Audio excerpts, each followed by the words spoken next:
ตานหยาดน้ำทำบุญหลวงหลายจักได้สบายเกิดสุขไปหน้าชีวิตคนเฮาบ่รออยู่ท่าเป็นธรรมดาโลกนี้คนเฮาเกิดมาไผบ่ท่าลงนี้ย่อมตายอย่างอี้กู้คนไผบ่มีฤทธิ์หายตัวล่องหนบ่มีเวทมนต์ฮื้อลอกคาบได้เป็นธรรมดาของมนุษย์นะครับโลกาโลกของนี้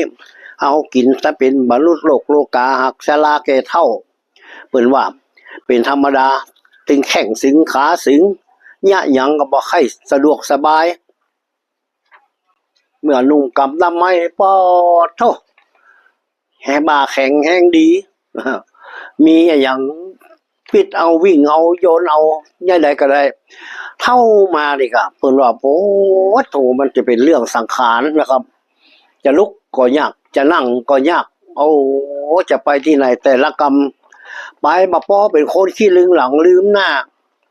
หลังเตือแว่นตาเนี่ยเอาใส่ไว้หัวปืดขึ้นข้างบนนี่กำเดียวไปได้ลืมซ่อหาขวดเป็นคนที่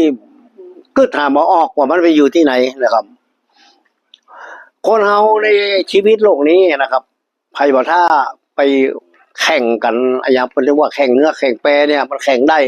แต่แข่งบุญวาสนาเนี่ยแข่งกันบ่ได้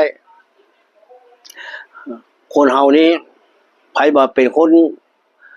เตือนว่าคนสูงหรือคนเนี่ยอยู่ตึงมาได้ไม้สูงหรือไม้หักเพื่อลมฝนคนสูงหรือคนอยู่มาได้เหมือนกับว่ามนุษย์คนเฮาเนี่ยอยู่ที่ไหนก็จ้างได้เฮาต้องถ้อยทีถ้อยอาศัยซึ่งกันและกันนะครับ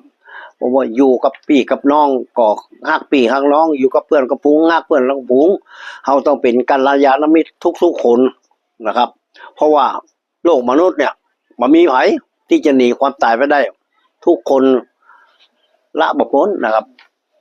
ยอมตายเหมือนกันคู่คนนะครับ